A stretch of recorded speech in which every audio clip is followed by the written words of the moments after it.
Gabriel es carpintero y trabaja en una fábrica de muebles. Claudia es operaria en una empresa láctea. Aníbal es colectivero de una compañía de transporte público. Ellos tres, y todos nosotros, necesitamos comprar bienes y servicios para vivir. La silla y la mesa, la leche, el queso y la manteca, la aguja y el hilo, un viaje en colectivo, una consulta al médico. Para adquirir esos bienes, Gabriel, Claudia, Aníbal y todos los integrantes del cuerpo social trabajan. Como trabajadores, se encargarán de producir los mismos bienes y servicios que después compran. Claudia consume los lácteos que muchas veces embala. Aníbal toma un colectivo de la misma compañía para ir y volver a su casa. Gabriel engalanó su comedor diario con un juego de mesas y sillas de la fábrica que lo emplea.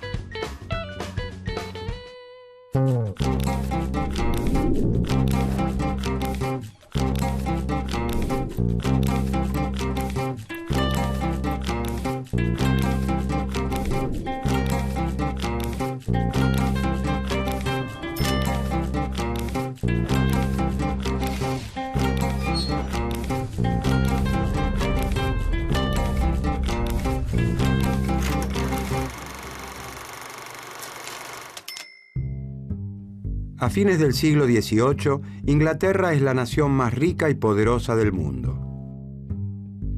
La revolución industrial, que comienza por aquel entonces, encuentra allí su epicentro. La industria inglesa avanza a pasos agigantados. En Francia, las actividades industriales muestran un desarrollo industrial más lento y acotado. En el campo germinan las primeras innovaciones técnicas. La incorporación de nuevos implementos de labranza aumenta la producción. Las vaquitas reinan en toda la campiña y abonan la idea de que solo el campo hará rica a toda la sociedad. La sociedad francesa se divide en clases. La clase terrateniente, los dueños de la tierra, está integrada por el clero, la nobleza y el rey. Los comerciantes y artesanos conforman parte de lo que se ha dado en llamar el tercer estado. Los artesanos se organizan en gremios.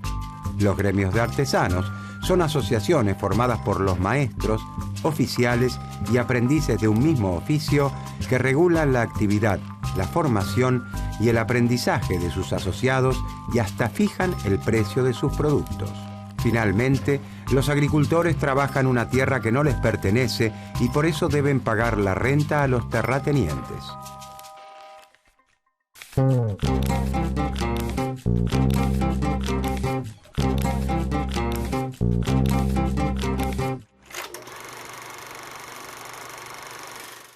Ellos son el terrateniente, el agricultor y la artesana. El terrateniente es dueño de un título de nobleza y de una gran extensión de tierra en las afueras de París. El título y las tierras las heredó de sus mayores. El agricultor trabaja en las tierras del terrateniente. Sabe cultivar, cómo cuidar las plantas y cosechar. No heredó ni un metro cuadrado de tierra y por título, solo el de agricultor. Después de la cosecha, debe los impuestos al rey, el diezmo al papa y la renta al terrateniente. La artesana pertenece al gremio de los panaderos. Con la harina del trigo que el agricultor cosecha en el campo del terrateniente, ella moldea sus artesanías comestibles que tienen la forma y el sabor de una baguette o una croissant. En este contexto histórico y social surge en Francia una escuela de pensamiento cuyo principal referente es el doctor Quesnay. ¿Quién fue François Quesnay y por qué es considerado el padre de la fisiocracia?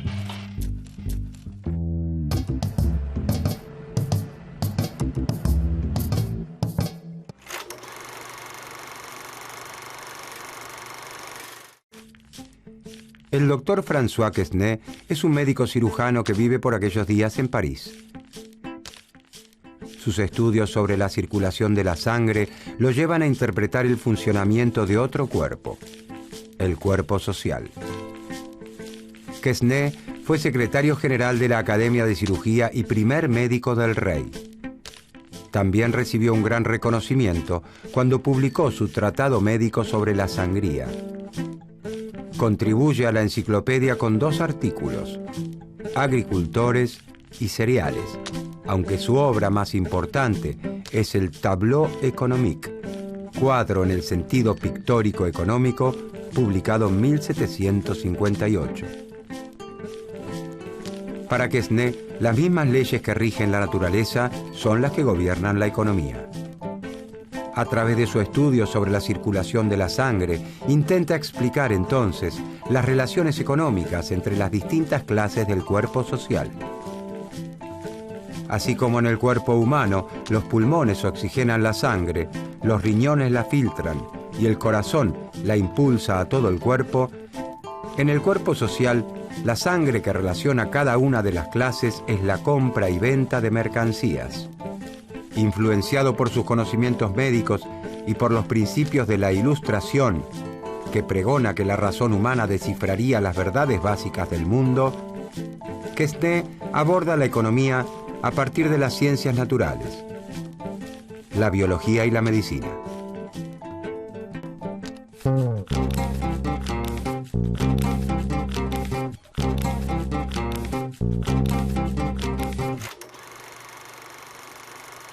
François Quesnay afirma que la agricultura recibe un don de la naturaleza. En la Francia de los fisiócratas, la riqueza se encuentra fundamentalmente en el campo. A diferencia de Inglaterra, el sector industrial francés está integrado por pequeñas empresas familiares que apenas cubren sus costos de producción. En un estado donde la revolución industrial es apenas una escaramuza, las plantas cultivadas y las vaquitas superan ampliamente a los talleres. Los fisiócratas observan que la agricultura permite vivir junto a los que trabajan la tierra a un gran terrateniente ocioso. Esto no significa que critiquen el régimen de propiedad de la tierra. La propiedad territorial se encuentra perfectamente justificada. Es para Quesnay la retribución a un trabajo de mejora y conservación del suelo. Este trabajo es realizado generación tras generación. El propietario actual es el heredero de todo ese trabajo pasado. Quesnay piensa que entre todos los trabajos que realiza el hombre, solo uno crea riqueza realmente: el trabajo sobre la tierra.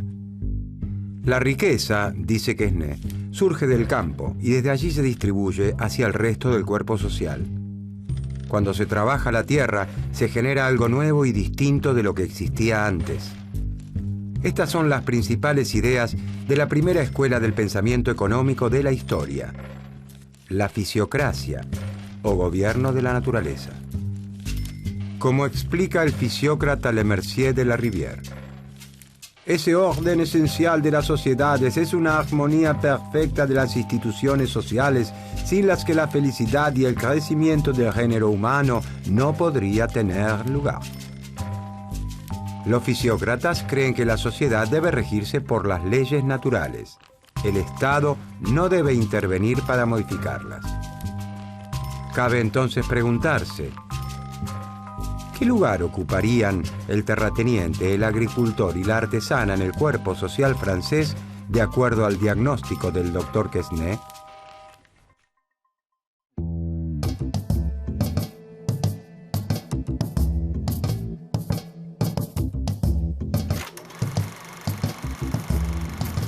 El agricultor pertenece, de acuerdo a Quesnay, a la clase productiva. Los agricultores son los que le ponen el cuerpo a la actividad agrícola. Ponerle el cuerpo significa literalmente eso: comprar las semillas, cargarlas, llevarlas hasta el campo, sembrarlas, cosecharlas, vender la cosecha. Con el resultado de esa venta comprará el pan que fabrica la artesana.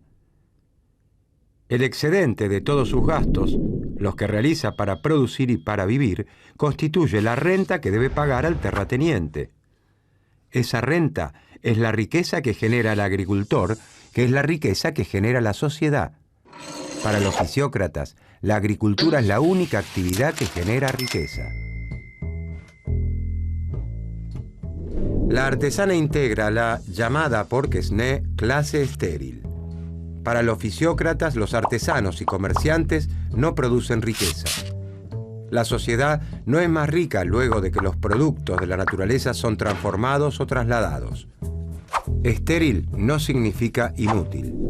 La artesana transforma la harina de trigo en una masa con la que fabrica sus delicias. Es muy bueno que se dedique a producir pan para que todos los franceses puedan disfrutarlo en sus mesas. Pero su actividad no hace que la sociedad sea más rica.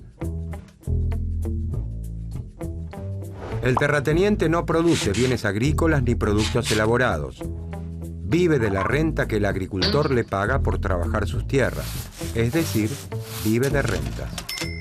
Los fisiócratas observan que la producción agropecuaria genera una riqueza tal que, después de cubrir todos los costos, le permite al propietario de la tierra recibir un ingreso sin haberle puesto el cuerpo a la producción.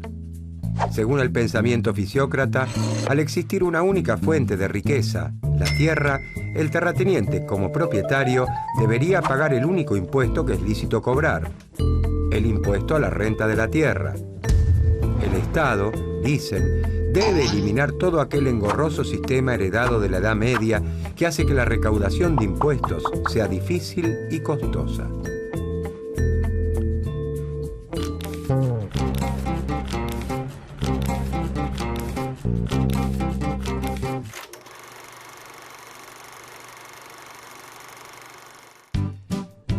Los fisiócratas propugnan incondicionalmente el liberalismo económico.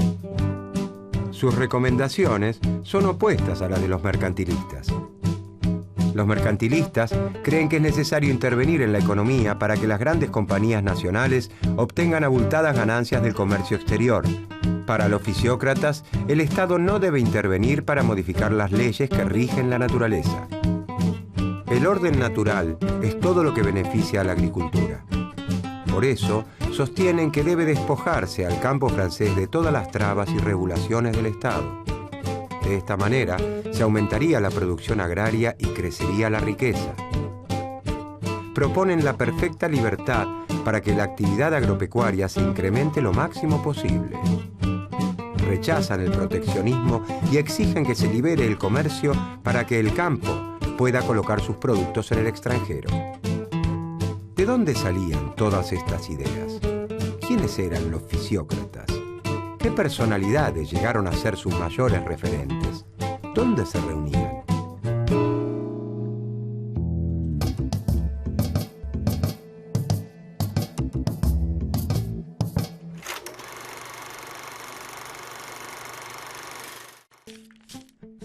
El doctor Quesnay no está solo en su cruzada. Con el correr del tiempo, suman decenas los seguidores que se reúnen para escucharlo e intercambiar ideas en el Club del Entresuelo. El pensamiento de Quesnay es bien recibido por las clases acomodadas de su tiempo.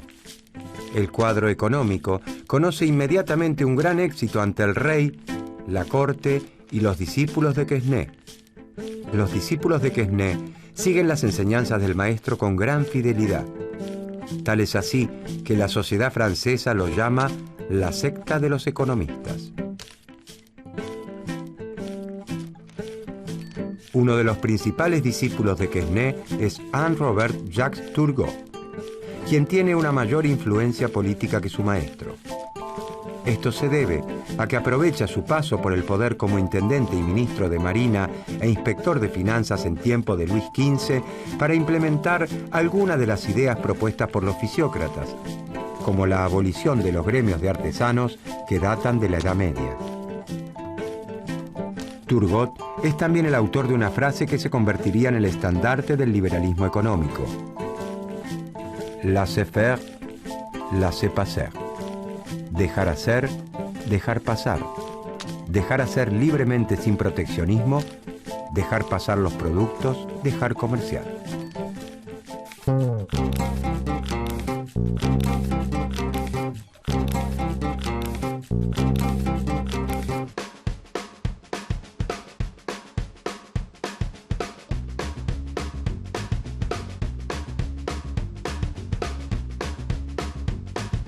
Claudia es operaria de una empresa láctea cuando actúa como trabajadora de la firma.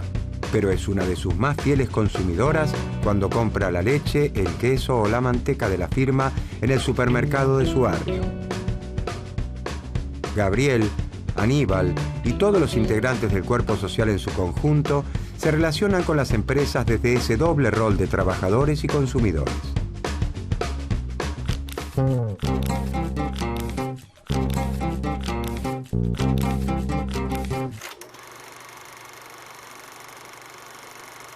Uno de los principales aportes de los fisiócratas al pensamiento económico es el considerar a la economía como un todo, como un sistema. Mientras los mercantilistas analizan fenómenos particulares, como cuestiones monetarias, comerciales o impositivas, los fisiócratas aportan una visión de conjunto de la economía. El cuadro económico muestra de forma gráfica los intercambios que se realizan entre las distintas clases sociales. Estos intercambios tienen en la versión original la forma de un zigzag, por eso también se lo ha conocido con este nombre. En el Tableau économique o cuadro económico, Quesnay se propone mostrar que la actividad económica es un flujo continuo, como la sangre en el cuerpo humano, en el que se producen constantemente intercambios de productos por dinero entre las clases sociales. Según el cuadro económico, la clase propietaria representada por el terrateniente recibe un dinero del agricultor en concepto de alquiler de sus tierras, la renta, y no hace más que gastarlo completamente. De acuerdo a la teoría de los fisiócratas, la clase estéril, la artesana, gasta todo su ingreso en su subsistencia y en transformar los productos que recibe del campo, del agricultor, sin agregarle valor en el proceso. El agricultor, representante de la clase productiva, aún después de sus gastos y de los costos para su próxima cosecha, genera un excedente, una renta, que se la debe al terrateniente por utilizar sus tierras para cultivar, ya que él no tiene tierras. Por eso los fisiócratas sostienen que la actividad agrícola es la única que genera riqueza. En un año, por ejemplo, el agricultor produce trigo por 500 pesos. De estos 500 pesos, debe utilizar 200 para pagar los jornales de sus peones, las semillas que necesita para volver a plantar el ciclo que viene y su ganancia. Es decir, que el agricultor, la clase productiva, gasta 200 pesos en sí misma.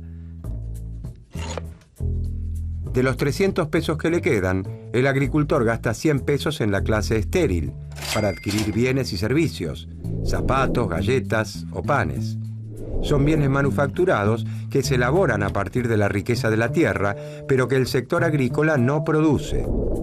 Después que el agricultor gastó 200 pesos en sí mismo y 100 pesos en la clase estéril, le quedaron 200 pesos. Es decir, al descontar todos los gastos necesarios para poder vivir y volver a producir, le resta un remanente. Estos 200 pesos constituyen el producto neto, la riqueza generada por la actividad agrícola. Esa riqueza es la renta que el agricultor debe pagarle a la clase propietaria, al terrateniente. El terrateniente gasta los 200 pesos que recibe en partes iguales en las otras dos clases. 100 pesos en el pan que elabora la artesana y 100 pesos en el agricultor para abastecerse de tomates, verduras y otro tipo de alimentos. De esta manera, la clase terrateniente gasta todo lo que recibe y al hacerlo, distribuye la riqueza en todo el cuerpo social, como la sangre en el cuerpo. En nuestro ejemplo, la clase estéril, la artesana, ha recibido 200 pesos, 100 pesos del terrateniente y 100 pesos del agricultor. De acuerdo a los fisiócratas, la artesana no genera riqueza, sus ventas son iguales a sus costos. Todo lo que recibe por la venta de sus productos debe gastarlo para vivir y adquirir materias primas. Gasta todo en el agricultor, ya que tanto el trigo que necesita para elaborar el pan como el resto de los alimentos que consume provienen de la tierra. En cambio, todos los gastos en la producción agrícola generan riqueza. Cuanto más gaste el agricultor en sí mismo, mayor será la riqueza generada.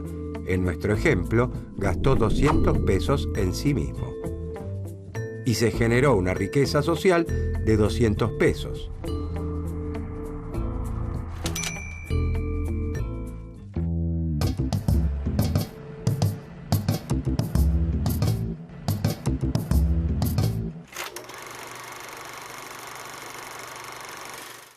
Los fisiócratas son los primeros en analizar a la economía como un todo, como un sistema.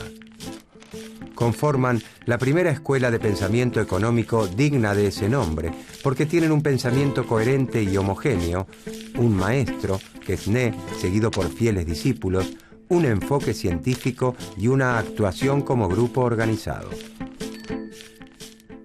La teoría de un médico cirujano francés, un aficionado que estudió la economía a partir de las ciencias médicas y explicó el intercambio de bienes y servicios con la circulación de la sangre. La sangre, ese tejido fluido tan vital como la economía que puede mover el cuerpo humano y el cuerpo social. Sus ideas podrían entonces resumirse. La etimología de la palabra fisiocracia significa el gobierno del orden natural o gobierno de la naturaleza. La naturaleza le regala un don a la agricultura. La agricultura es la única actividad que produce riqueza. La riqueza surge del campo y de allí se distribuye a toda la sociedad. El impuesto sobre la tierra es el único que debería cobrar el Estado, ya que es de allí de donde proviene la riqueza. El Estado no debe intervenir sobre unas leyes que rigen la naturaleza. Laissez-faire, laissez-passer. La influencia de la escuela fisiócrata alcanza su punto culmine en la década de 1760. Para entonces, el número de discípulos de Quesnay se ha multiplicado. Con el correr de las décadas, el desarrollo de la industria en Francia cobra un gran impulso y comienza a tornarse una verdadera revolución. A los fisiócratas les resulta cada vez más difícil afirmar que las actividades industriales no generan riqueza. El desarrollo de las manufacturas y el fuerte crecimiento en la producción que se genera por la división del trabajo muestran que los mayores incrementos en la productividad se dan en realidad en las actividades industriales y que la riqueza está conformada por todo tipo de bienes. Quesnay y sus discípulos dejan una estela que nunca se extinguirá en el universo del pensamiento económico.